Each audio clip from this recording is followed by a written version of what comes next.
The signal cut out 3 minutes ago. Not interference. Silence where something used to be.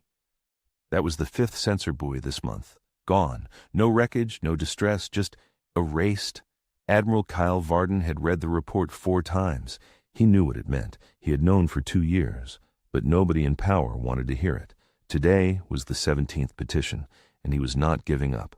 The transport moved toward Vareth Prime, a pale blue world home to the grand chamber of the Galactic Compact.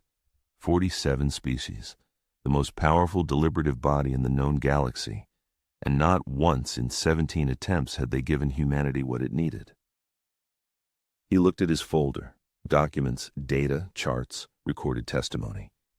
He had practiced the speech for 3 months, every word memorized. He had done everything right the last 16 times, too. His aide Ivar, 24 years old and still optimistic, sat across from him watching. That small question tightened around his eyes. Varden didn't say anything. Some answers you didn't give until you had to. The crystal hall stopped you every time. Walls, floor, ceiling, all pale blue, catching light and throwing it in 1,000 directions. Beautiful and cold. Not temperature cold, the cold of a room where the decision has already been made. Varden stood at the center of the chamber. Above him, in a wide curved half circle, 47 species looked down, all wearing the same expression. Not quite boredom, something quieter. The look of people with their minds already made up. He placed his folder on the podium. He told them about the outer rim, about signals Earth stations had intercepted, signals matching no known species, moving in patterns that suggested something large and organized was approaching. He told them the Human Defense Corps had done everything it could, and told them it would not be enough. He asked for the 17th time that humanity be reclassified from Tier 5 to Tier 3. 12 minutes of presentation. High Arbiter Vacor spoke. Vacor was breath. Tall, dark-scaled, flat amber eyes moving slowly. He had dominated the compact for 3 centuries and wanted everyone to know it. 60 years as High Arbiter. He had denied humanity's petition every single time. He didn't look at the charts. The petition is denied. On what grounds? A long, slow look. Humans have been spacefaring for just over a century. You still conduct wars among yourselves. You operate on emotion more than logic. By every metric, you are young and unstable. Granting your kind the right to build warships would be like handing a child a plasma cutter. Something moved in the gallery. Laughter, quiet, polite, the kind that said the joke was obvious. Varden picked up his folder, kept his face still, said nothing more. After 16 visits, he had learned there was nothing left to say. He walked out into the cold light of a foreign sun. Ivar was on the steps, that small, hopeful tightening of the eyes, asking before his mouth could form words. Varden shook his head once. Same reason. We're children. Children don't get weapons. On the flight back, Varden sat alone and read the briefing again. The outer rim signals, the pattern analysis. The thing out there had been moving inward for 8 years, slowly, with purpose. 3 more sensor buoys gone, clean disappearances. The Compact's intelligence division called them the Nullborn. Nobody knew exactly what the Nullborn were. The best analysts believed they were a collective intelligence, not a single creature, but a vast interconnected network of individual units that shared one mind.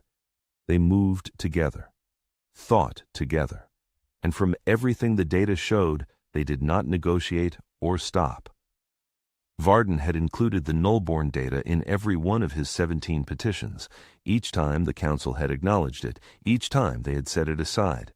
His private communicator buzzed. The message came through an unlogged channel. The sender was identified by a code Varden recognized immediately. We are ready for your inspection, Admiral. Come when you can. Titan was the same as always. Orange-brown sky. Dark rivers of liquid methane cutting through frozen flatland, cold enough to freeze almost anything. The shuttle that carried Varden down was not registered to any official military unit. The landing pad was not on any map. 3 kilometers below Titan's surface, cut into bedrock by machines that had worked in complete secrecy for 40 years, was Forge Station Omega. Varden had been here twice before. Both times it had stopped his breath. It stopped it again now.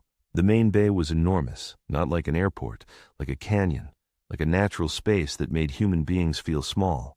The ceiling was nearly 300 meters above the floor. Banks of sharp white light hung from above, and below, filling most of the space, was a ship.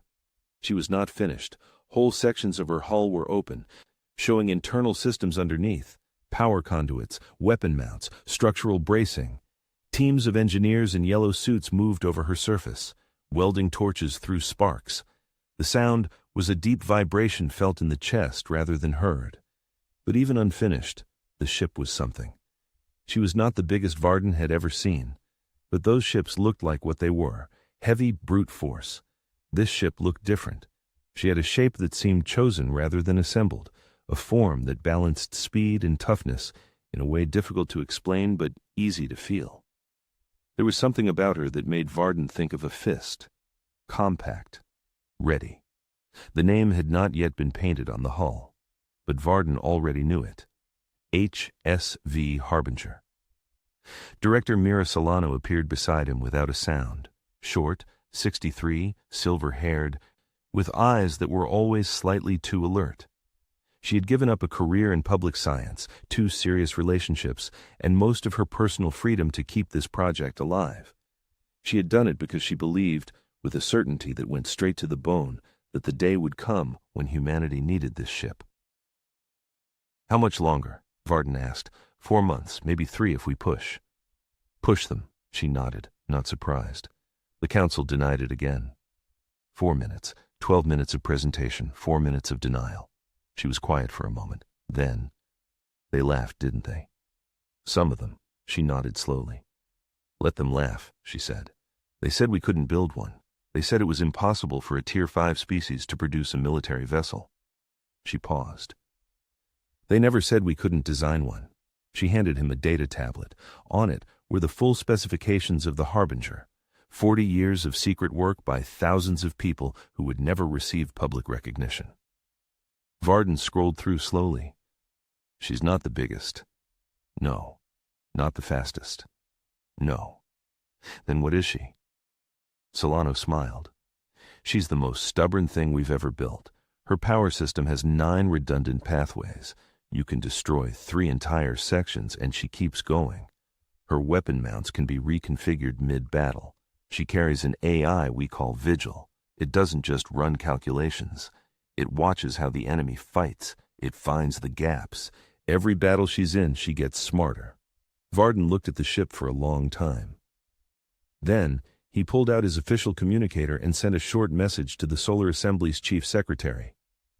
"I am resigning my commission effective immediately. I will be unreachable for the foreseeable future." He powered it off, pulled out a different communicator, smaller, matte black. "I am here. I am ready. Brief me on crew selection." "I need a desk," he told Solano. "Already set up. Come on." They walked deeper into the station together. Above them, the engineers kept working, the welding torches kept throwing sparks, and the ship kept slowly becoming real. That same night, on the other side of the galaxy, the 3rd Compact Defense Fleet arrived at the signal source. The fleet was commanded by Admiral Dorath Var. 30 years of service. He expected sensor ghosts. What he found was darkness, not the normal darkness of space. Something vast, dark, utterly silent, drifting in a pattern too regular to be natural. His communications officer reported no response to standard hailing frequencies. His science officer reported that the object matched no known profile. Dorath Var ordered a long-range scan. The scan never completed. The darkness moved. The report reached the Compact Council 18 hours later. 3 defense fleets had been dispatched to the Outer Rim in the past month. All 3 gone silent. The last transmission was a single automated distress beacon. No message, just a location and a timestamp. 30 seconds after the fleet arrived. Then, nothing. A junior intelligence analyst named Kira Sen was reviewing data from the lost fleets. She found something in the final transmission, less than half a second of corrupted video. She cleaned it up. What she saw was a wall, not metal, not rock. A wall made of moving pieces, each separate, but all moving together, all heading the same direction, thousands of them, perfect coordination, no visible signals between them. Kira flagged the footage and sent it up the chain. Then she sat back, looked at the still image. For a while she just looked at it. The galaxy, she thought, was about to need something it had never needed before. Chief Engineer Lena Marsh stood on a gantry overlooking the Harbinger's main power core. 3 months to completion, maybe less if they pushed. Lena had been working on this ship for 19 years. She'd come here at 26, the youngest member of the original design team. She had stayed because they eventually admitted she was right. She had missed a lot in 19 years. Her son, June, was 17 now, growing up thinking his mother worked on a deep space mineral survey. He thought she was boring. He thought she was absent. He was not entirely wrong. And Lena carried that with her every day. But she looked at the Harbinger now, at the thing that 19 years and thousands of people had built in the dark, and she felt something bigger than regret. She felt certainty. This ship would fly. This ship would fight. And every person who had given a piece of their life to build her would mean something. Varden selected the Harbinger's crew over 3 months. He was not looking for fastest reflexes or best marksmen. He was looking for something harder to measure. People who could think sideways. People who got creative instead of freezing when things stopped making sense. The crew was 87 people. Small for a ship of this size, but Lena had designed her that way. Fewer people, more automation, faster decisions. Lieutenant Zara Cole was the navigator. 28, top of her Navigation Academy class. When she first saw the Harbinger, she stopped walking and stood completely still, not to admire it, but to calculate from the hull shape and thruster port, spacing exactly what kind of movement the ship was capable of. She was already learning to fly a ship she had never touched. Lieutenant Dante Rooks was the weapons specialist. Quiet, built solid. He had grown up reading about ancient Earth naval warfare, ships on oceans, cannon, and powder. He had found in those old histories ideas nobody in the modern compact used anymore. He had spent years adapting old Earth naval gunnery concepts to space combat, creating torpedo spread patterns that were unpredictable in ways most weapon systems weren't designed to handle. Then there was Vigil. The Vigil system had been under development almost as long as the ship itself. Not a targeting computer, not a navigation assistant. Vigil watched. It cataloged enemy actions, identified patterns, built a constantly evolving model of how the enemy operated. As a battle went on, its model became more accurate and its recommendations more specific. It learned from every engagement in real time. The first time Varden met Vigil, he asked it a simple question. How do you see our chances in a real battle? 2 seconds of silence. Then, that depends on the enemy. Against any opponent I have had time to study, our chances improve considerably with each minute of engagement. Against an unknown opponent, our chances are initially uncertain, but they trend upward as I gather data. The more I see, the more useful I become. And if there's no time to gather data, then we rely on what the crew knows, which is why crew quality matters as much as my own capability. We are designed to work together. Varden decided in that moment that he trusted Vigil. Not like you trusted a friend, like a soldier trusted a reliable weapon. 8 weeks into training, something changed the feeling in the station from urgency to something sharper. Public news feeds reported that a compact combined fleet had engaged the Nullborn at the edge of the Reach sector, well inside safe space. 6 breath-heavy warships. The engagement lasted 9 hours. The fleet was destroyed, not damaged, not scattered. Every vessel. The last transmission was 2 words. A communications officer said simply, "They're everywhere." Then, nothing. The compact's official statement called it a significant tactical setback, but everyone at Forge Station could read what it really meant. The compact was afraid. Varden held a crew meeting in the main training bay. 87 people stood and sat in rows. He did not give them a speech about glory. He told them the truth. The Nullborn are moving inward. At their current rate, they will reach core compact worlds in 2 years. Possibly less. He paused. The elder races are still arguing about command structure. Another pause. They will eventually put together a response force. It may even be enough. He looked slowly around the room. But it may not, and if it isn't, the compact's remaining worlds will have nothing standing between them and something that has already destroyed everything sent against it. He met the eyes of the people in front of him. Except us. Nobody spoke. The Harbinger is not ready to take on the Nullborn alone, but she will be ready in 4 weeks, and when she is going to be something that nobody in this galaxy has ever seen, because she's going to be something that nobody believed we could build. He let the quiet sit. They told us we couldn't. We did anyway. Now we have to show them why. The silence changed. It was no longer the silence of people waiting. It was the silence of people who had heard what they needed to hear. Zara in the third row was already doing math. 3 weeks and 5 days later, Lena walked through every section of the Harbinger one final time, checking every system with her own hands. She was in the engine room when her communicator buzzed, a message from June, the kind teenagers sent when they weren't ready for a real call but needed to say something. Mom, are you okay? You've been quiet. She stared at the message for a long time. She typed back, I'm okay, working hard. I'll explain everything soon, I promise. She sent it, put the communicator away, finished her inspection, every system checked, every pathway responsive, vigil active. Lena stood alone in the ship's main corridor. 19 years. She had missed her son growing up, but as she stood in the corridor of the ship her team had built in the dark, in defiance of every law that said they were not allowed to, she felt something close enough to certainty. She walked to the bridge. Varden was already there, looking at the rock walls of the enormous bay. Engineering gives final clearance, Lena said. He turned. She's ready? She's ready. He nodded, looked back for a moment. Then he said something Lena would remember for the rest of her life. Then let's go see what they do when we show up. The Harbinger powered up. Her lights came on. Her engines hummed. Systems checked and returned green. Vigil spoke a single word. Ready. And for the first time in 40 years of secret work, the ship that humanity was not supposed to build began to move. The message from High Arbiter Vekor arrived on a Tuesday.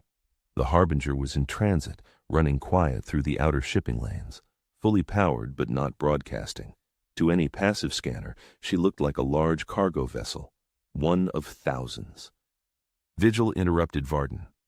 Admiral, you have a message on the private diplomatic channel. Sender, High Arbiter Vekor. Varden went still. How did he get this channel? Unknown. The routing passed through 8 relay points, but the encryption signature matches official Breath Council communications. Play it. Vekor's face appeared on the screen. He was in a room that looked like it might be aboard a ship. The usual cold authority was still in his face, but underneath it was something else, not quite fear, the thing that came before it. The message was not long. Vekor said the Compact Council had convened an Emergency Resource Allocation Committee. Under Emergency Provision 7, humanity's colony worlds in the Cygnus Corridor would be repurposed as supply staging grounds. Human administrative personnel on those worlds would be relocated. Human shipping fleets would be requisitioned. The Human Defense Corps would contribute its patrol vessels to a new combined fleet. Human ships would serve under compact command. He said all this was consistent with the Vassal Accord. He expected full cooperation. He did not say, please.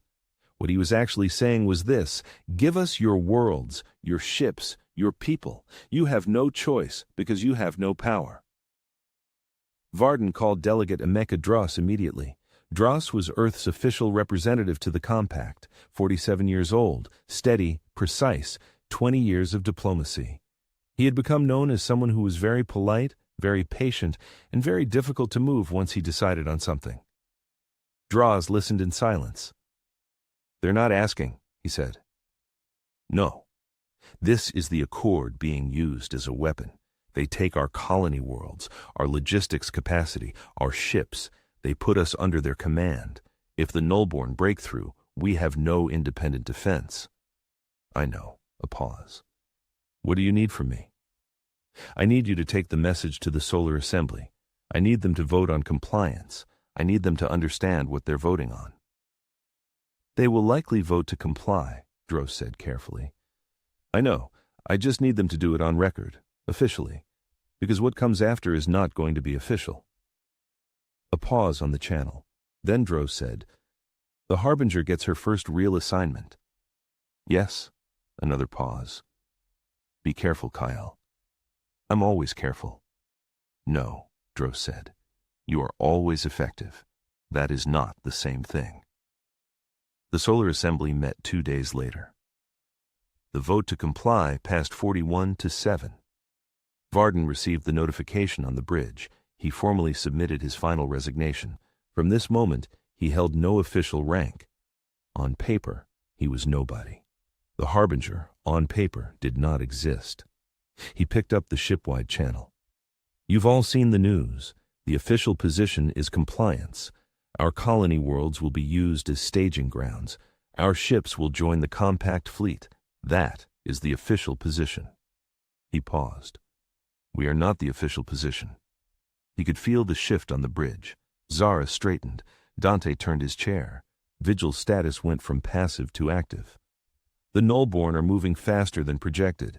Their next contact point is the Velis Prime system, a core compact world, 2 billion people, including 200,000 humans. The Compact's defense force is 3 days away from Velis Prime. He let the number sit. 2 billion people. They are not going to get there in time, he said. We can. He looked at Vigil's interface. Plot a course to Velis Prime. Course plotted. Travel time at best speed, 19 hours, 14 minutes. I should note, Vigil said, that our arrival without authorization constitutes a direct violation of the Vassal Accord. We will be visible to all compact tracking systems the moment we engage the jump drive. I know. The Council will be aware of our existence within minutes. I know. There will be no returning from this decision. Set the course. A pause. Course set. Good. Let's go. What do you think is really happening here? Did the Compact deserve what was coming? Write it in the comments below. On Varith Prime, Delegate Dross sat through 16 hours of an emergency council summit. The chamber was full. Every seat, every delegation. The tension in the Crystal Hall was unlike anything Dross had experienced. The elder races were arguing about who should command the combined fleet. The Breath wanted overall command. The Elune objected. Breath doctrine had failed catastrophically against the Nullborn 3 times. The Pelhari suggested a committee. Arguments. Debates. Droz sat in the human delegation section near the back and watched. He did not speak. He filled a notepad with observations. He waited. After 14 hours, Vekor called a recess. Dross walked the corridors alone. Delegates nodded at him without real acknowledgement. He was the human delegate. Tier 5. Background noise. Background noise was always there. Nobody noticed it. Until it stopped. He went back into the chamber with a clear idea of what he was going to do. When the floor opened for final statements, he raised his hand. Vekor looked at him with the expression powerful people showed when something they had forgotten about suddenly demanded their attention. The chair recognizes Delegate Dross, he said with barely concealed reluctance. Dross stood. I have sat in this chamber for 6 years, he said. I have listened. I have taken notes. I have voted when permitted. I have followed every rule of procedure with complete faithfulness. He paused. Today I'm going to say something different. He looked down at his notepad. I have a list. Every compact member species that has violated the Vassal Accord in order to ensure its own survival. He read 41 names. Everyone a compact species now considered a full member. Every single one had demonstrated capability first and petitioned for recognition after. By the 32nd name, the chamber was very quiet. By the 41st, several delegates were looking at their tables. Dross set the notepad down. We did not build a warship because we wanted war. We built one because we wanted to survive. Every species on that list did the same thing. You helped some of them. You forgave all of them, because you understood in the end that survival is not defiance. It is necessity. He looked directly at Vekor. The Harbinger is on her way to Velis Prime. Whatever you decide to do, Understand this. We did not do this to challenge you. We did it because 2 billion people live in the Velis Prime system, including 200,000 of ours. And nobody else was going to get there in time. He stood still for a moment. You told us we were not ready. Too young, too emotional. That giving us warships would be giving a child a plasma torch. I am here to tell you that the child you described does not exist. What exists is a species that spent 40 years building something in secret, in the dark, at enormous cost, with no guarantee it would ever be needed. Because we believed the day would come when it would be. He looked at Vekor one last time. We are not asking for your forgiveness. We are telling you what we are, and we are asking whether the compact intends to recognize it. He sat down. The censure motion failed. Not narrowly. 29 to 18, with 9 abstentions. A clear result. The reclassification motion that followed, submitted by the Harith delegation, co-signed by 11 others, passed 31 to 14. Humanity was reclassified to Tier 2. In the shortest reclassification hearing in compact history, the vote taken the same afternoon with no delays, no committees. Because every delegate had watched the battle footage and sat through Dross's speech, Vekor registered his formal objection. He did not speak again. In the corridor outside, 3 delegates from different species approached Dross and asked for a private meeting. The Elune delegate said quietly that their delegation had been reviewing proposals regarding joint shipbuilding partnerships and believed the timing might be right. Dross said he would be happy to schedule a meeting. He waited until they had moved away before he allowed himself a single, small, private smile. Then, he sent Varden a 2-word message. We won. 19 hours into their journey, Vigil spoke. Admiral, I am reading the Velis Prime system at long range. Compact defense vessels are engaged. I count 31 compact warships. The nullborn mass is approximately 4 times the combined mass of the compact fleet. Varden was on the bridge. He had not left since departure. How long have you been observing? 14 minutes of observation. I've identified 3 behavioral patterns and 2 potential vulnerability windows. You'll get more observation. We are 11 minutes out. He turned to face the crew. 87 people. People who had spent years training for exactly this. He said nothing for a moment, just looked at them. Then, let's go to work. The Harbinger dropped out of transit. The Velis Prime system opened ahead, full of light and fire and shapes of ships too numerous to count. The battle had been going on for 6 hours, long enough for 3 compact warships to be destroyed, long enough for 9 more to take serious damage, long enough for the remaining fleet to organize itself into a formation everyone on the bridge could immediately see was not working. Standard doctrine, broad front, heavy ships in center, smaller ships on edges, firing constantly, maximum output. The space between the sides was bright with energy discharge and kinetic fire. It was not working. The nullborn moved as a mass, a vast, dark, constantly shifting mass that was never quite the same shape twice. No predictable attack vector. They flowed around firing solutions, reforming, pressing forward in some places, pulling back in others. They're adapting, Zara said, not alarmed, just observing. Every time the compact fleet adjusts formation, the nullborn change their flow pattern, within about 40 seconds. Vigil, Varden said. What have you found?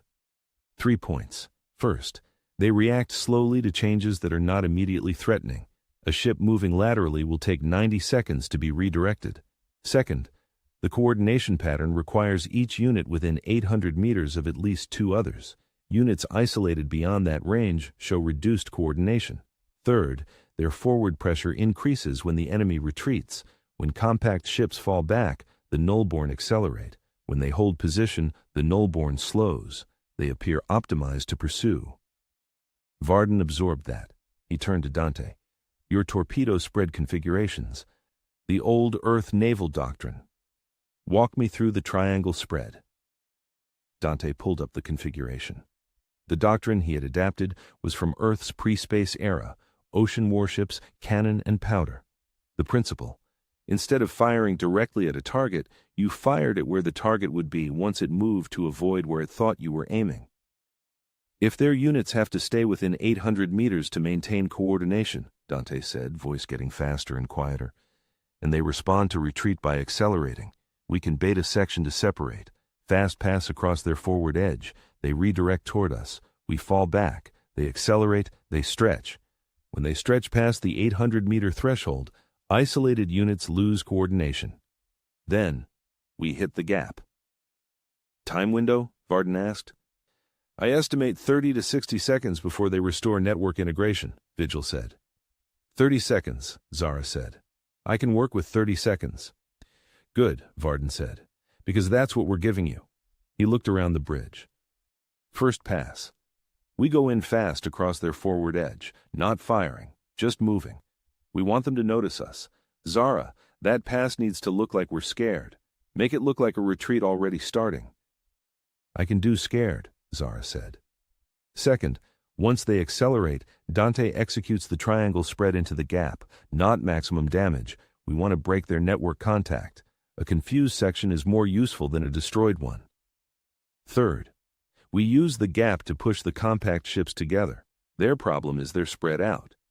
If we compress the null-born mass, we give the compact a concentrated target. He looked at Dante. Select the widest effective pressure zone configuration. Configuration 7, Dante said immediately. Wide arc, excellent for forcing movement. Perfect. He opened the hailing channel. Vigil, connect me to the Eternal March.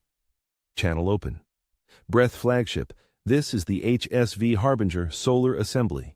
We are entering the engagement zone. We will create a gap in the null-born forward mass in approximately 4 minutes. When the gap opens, move your fleet forward and concentrate fire on the gap center point. You will have 30 seconds at most. The channel was silent. Then a voice came back, deep, clipped, the controlled tone of a breath officer handling something unexpected.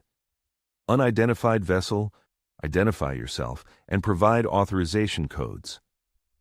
I just identified myself, Varden said calmly. I don't have authorization codes. I'm the ship that wasn't supposed to exist. You can question me after the battle. Right now, when you see the gap, move forward and fire into it. He looked at Zara. Go.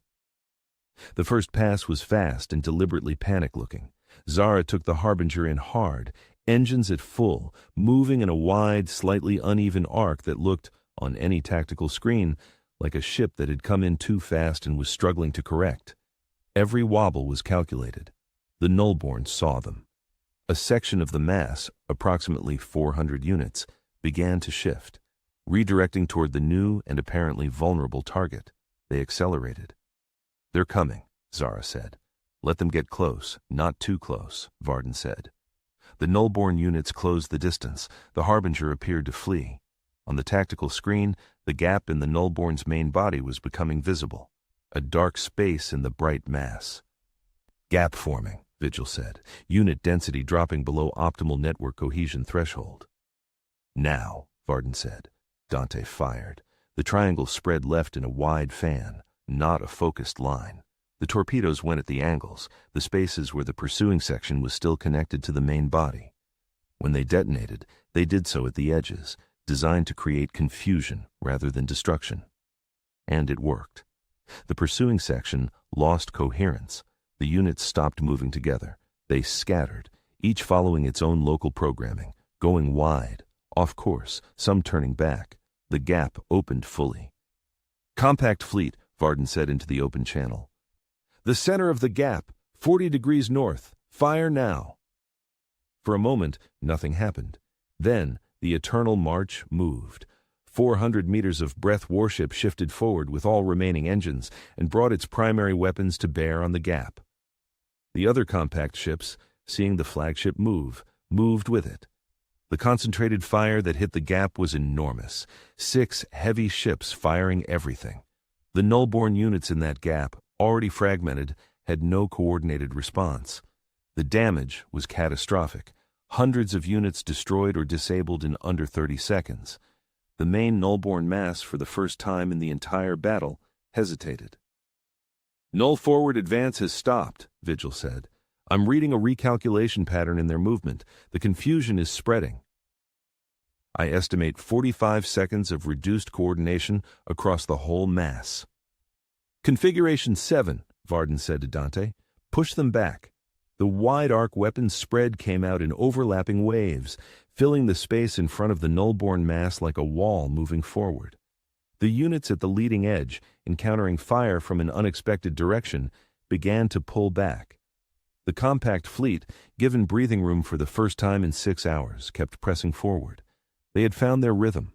Zara worked continuously, threading the Harbinger through debris, never staying still long enough to become a target.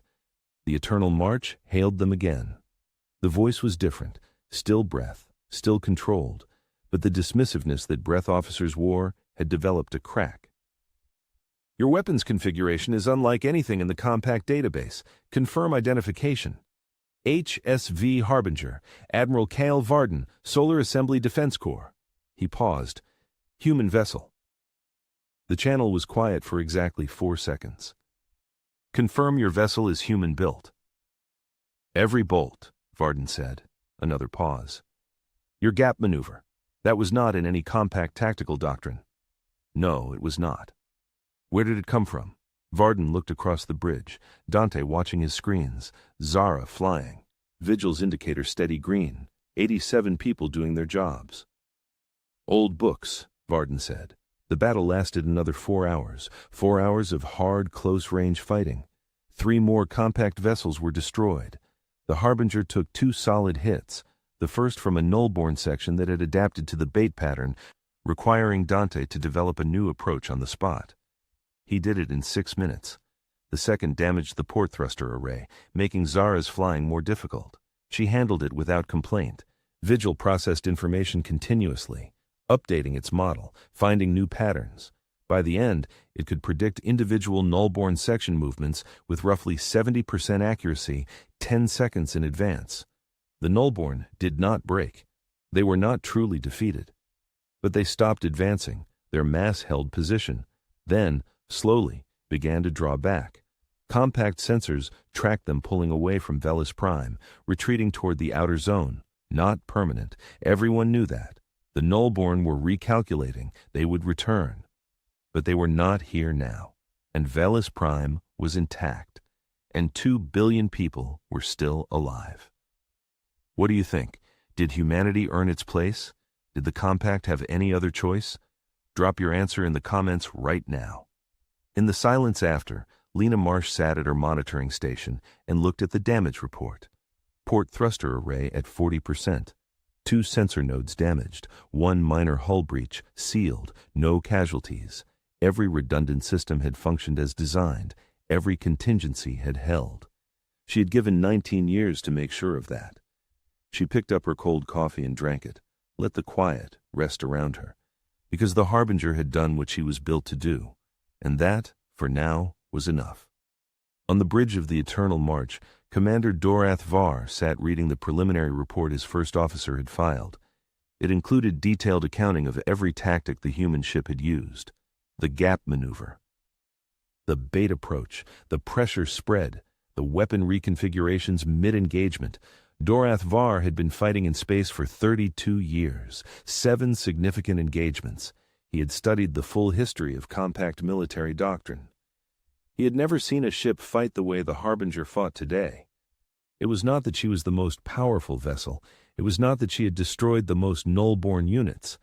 What she had done was something harder to define. She had read the battle. She had understood what was needed, and she had used the right tool at the right moment for the right reason. He began writing his incident report. At the top of the section marked Tactical Assessment, he wrote a sentence that surprised him slightly when he reread it, because he had not planned to write it. The human vessel operated at a level of tactical sophistication that this commander has not previously encountered in 32 years of active service. He left it in and kept writing. The footage reached every corner of the compact within 48 hours. Not officially released, pulled from the sensor logs of 7 different ships, compiled by an unknown party and distributed without authorization. The footage showed the Harbinger fighting. The first pass across the null-born mass, the gap opening, The compact fleet responding, the ship taking 2 hits and continuing, the weapon reconfigurations.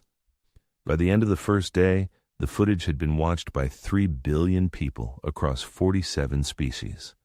By the end of the second day, that number had doubled. The Compact Council, which had been preparing a censure motion against Earth for Accord violations, found itself in the unusual position of formally condemning an action that much of the galaxy was openly celebrating. The Breath hardliners pushed forward with the censure anyway. 3 small species announced publicly that they opposed it. The Elune delegation was conspicuously silent. In compact politics, that meant exactly what it appeared to mean. High Arbiter Vekor called the emergency session. The chamber was full. Every seat, every delegation. A tense, waiting quality filled the hall, as if it knew that something was going to be decided today that could not be undecided later. Vekor opened by presenting the censure motion, 11 minutes, precise. He quoted the accord. He said the compact's legal structure could not survive if violations went unaddressed regardless of circumstances. He was not wrong about any of this. That was what made it difficult. When he finished, Dross stood up. Before the session, he had submitted a formal motion requesting temporary front floor status for the human delegation. The motion required 6 approvals. He had received 11, including 3 from elder race delegations whose names surprised everyone. He stood at the podium in the center of the floor. "I have sat in this chamber for 6 years," he said. "I have listened. I have taken notes. I have voted when permitted. I have followed every rule with complete faithfulness." He paused. "Today I'm going to say something different." He pulled out his notepad. "I have a list. Every compact member species that has violated the Vassal Accord in order to survive." He read 41 names. Everyone a compact species now considered a full member.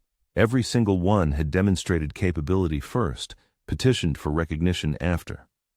By the 31st name, the chamber was very quiet. By the 41st, several delegates were looking at their tables. "We did not build a warship because we wanted war. We built one because we wanted to survive. Every species on that list did the same thing.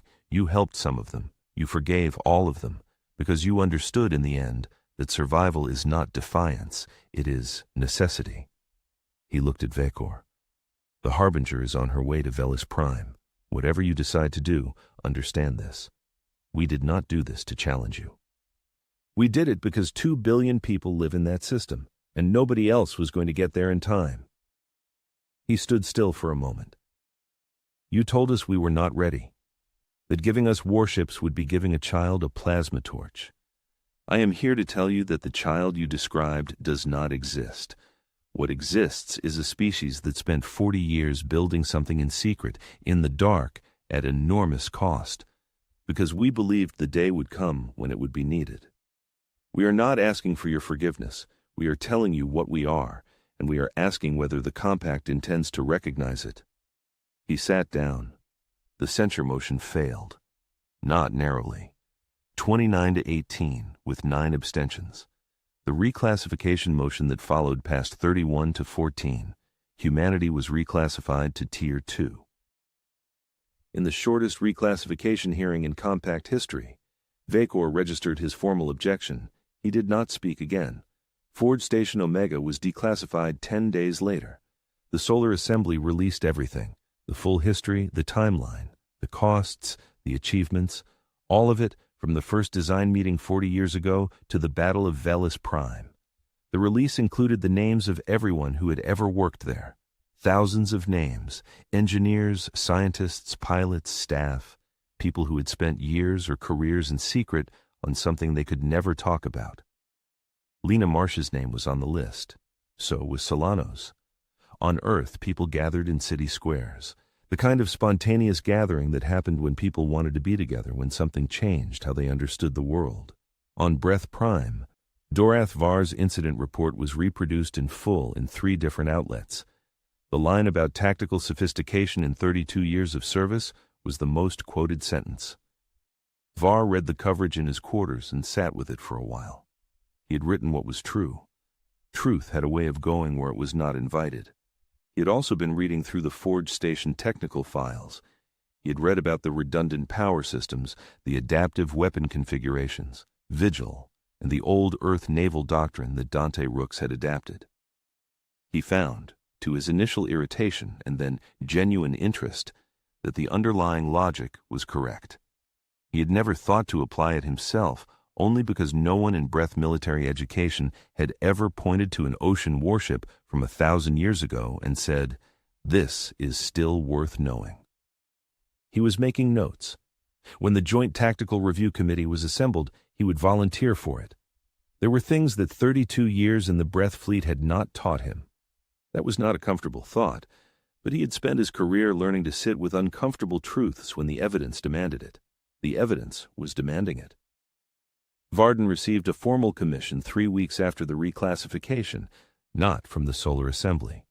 From the Compact Council itself, using a procedure rarely invoked.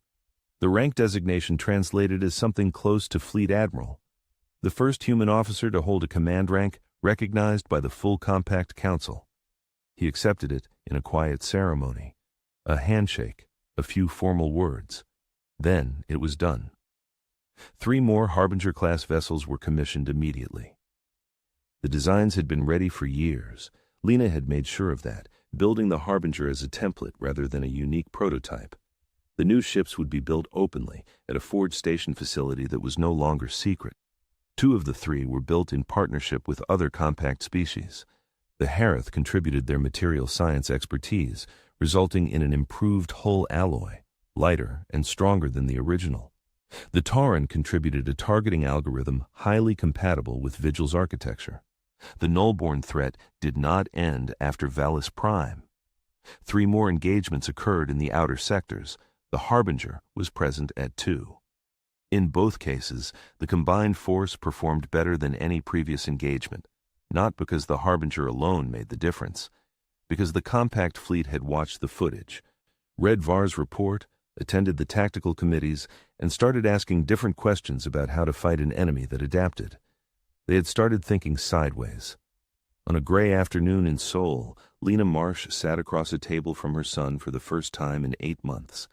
His name was June, 17 years old. In the week since the declassification, he had been quiet with her. Short messages, careful ones. They sat with food between them. Neither spoke for a while.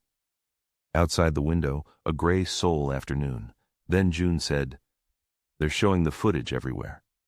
"Yes," she said. "I watched it a few times." A pause. "Which part did you build?" She looked at him. "The engine and power sections, the redundant power routing, the part that lets her keep fighting when she's damaged. That was mine." He nodded slowly. "I was angry," he said. "For a while.